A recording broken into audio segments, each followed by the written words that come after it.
All right, so for everyone who loves New Year's resolutions, today I'm going to bring you 5 money-focused New Year's resolutions that should help you start and continue your successful journey financially throughout 2025. So the first New Year's resolution is to increase your monthly income by 3% or at least $100. And why did I land, first of all, on 3%? Well, if you look back just at November 2024, the inflation rate was already at 2.7%. So if nothing else, in 2025, you don't want to fall behind the curve and you don't want your money to end up being valued less than what it is today. So you want to already commit yourself to be able to make more than what current inflation is so that you can start growing financially instead of falling back and back and back. And for those who don't want to think 3% and don't want to get into nuances of it and would like a nice round number, I would say focus on making $100 more a month than you were in 2024. And there's a lot of tangible, easy ways to make this happen.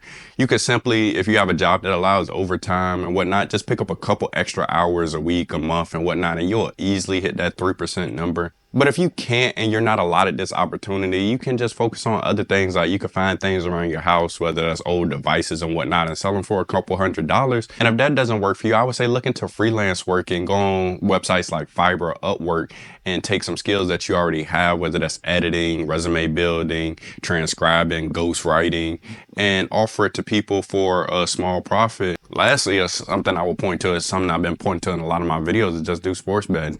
I made a couple videos about that already, and that will easily bring in a couple extra, $100 every single month if you do it the right way. Number 2 New Year's resolution is to pay off high interest debt. I can't stress enough how high interest debt is a killer of wealth generation and wealth building for many Americans.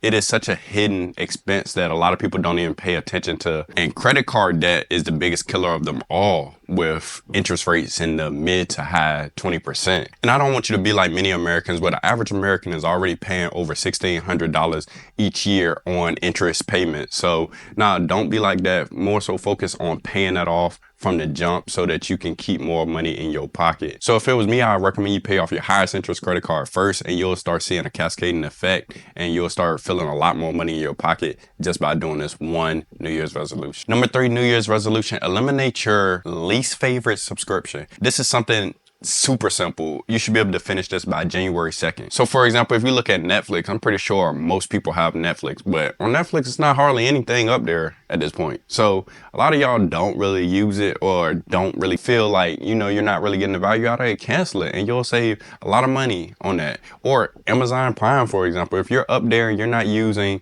their streaming service and you're not getting a lot of packages through Amazon, it's not worth paying that $15 a month. Just let that money come back in your pocket and you'll see immense benefit from that. So for me, I plan on canceling my Audible subscription where I'm paying about $14 every single month to be able to have a free book. But at this point, I have more than enough books to listen to.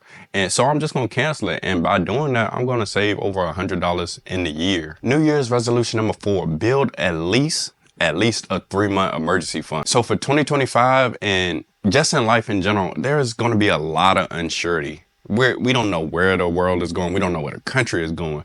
So you need to be prepared. You need to have some kind of buffer so that if anything happens, if you need to flee the country all of a sudden, you have at least some kind of buffer so that you can be able to stand on your feet for a period of time if all things go wrong or any life event goes wrong. And it's recommended you have at least 3 to 6 months of your expenses put into an emergency fund. So for example, if you have $2,000 in expenses every single month, you should have at least $6,000 to $12,000 in your bank account just being able to be tapped into when needed. And I recommend you keep this money in a high yield savings account so it's not just losing value over time, but you're actually keeping up with inflation and whatnot. And having that emergency fund will give you a sense of security both mentally and emotionally if you were to go through these hardships, because you have something to fall back on. I've grown up throughout my life where my parents or people in my life did not have a threshold or buffer to be able to weather these conditions, and I see how it affects people to have to face these financial hardships. So I recommend that you don't put yourself in that position and just make a simple New Year's resolution to build up this buffer. So my 5th and final New Year's resolution is to just read one Finance book. Listen, financial education is literally the foundation for wealth generation and generational wealth. And few people go anywhere financially without it. So I just want to recommend a couple books to y'all if you are looking for some ideas. I would recommend Set for Life by Scott Trench, which basically is a book that gives you strategy and a guideline on how to live your life so that you can become financially independent and not have to work, your entire life to get what you want, but you can at some point be able to step away from it all and be able to retire early. Another book I would recommend is actually The Richest Man in Babylon. The book focuses a lot on paying yourself first, living below your means, and, guarding your wealth. And it explains how you can do this and generate this wealth regardless of your status quo in the world. Anyone can do it. And the last book I'll recommend is Hustle Harder, Hustle Smarter by 50 Cent. It teaches you basically how to leverage your street smarts and basically leverage any situation and get the most out of each situation so that it's no situation you can't look at from a point of view of how can I make this into a benefit or positive for me. So those are just 3 small books I recommend.